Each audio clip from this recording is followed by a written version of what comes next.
T'as besoin d'une VMC? Tu prends du autogire, au moins tu te trompes pas.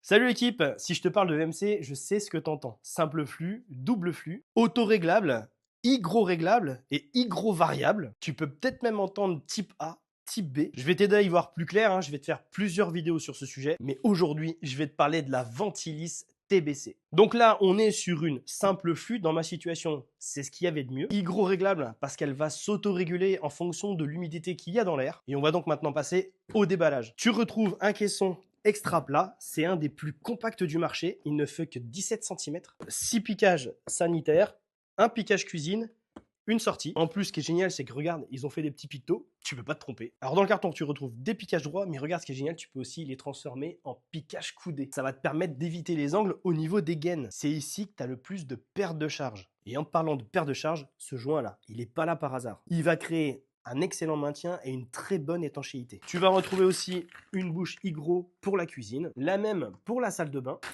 La dernière, la Tempo pour les toilettes avec détecteur de présence. Les manchettes placo. Et enfin, tu retrouves des quick gain. Et tu retrouves aussi deux drisses si tu veux la suspendre. On passe à l'installation juste ici. Pourquoi ici? Juste parce que en dessous, il y a la salle de bain. Là-bas, on a les toilettes. Et de l'autre côté, tout au bout là-haut, il y a la cuisine. C'est hyper simple, tu vas commencer par attacher deux petits pitons ouverts. On a choisi de la suspendre parce qu'on aurait très bien pu aussi la plaquer contre les chevrons. Voilà ce que ça donne une fois installé. On a toutes les gaines qui se dirigent dans les bonnes directions.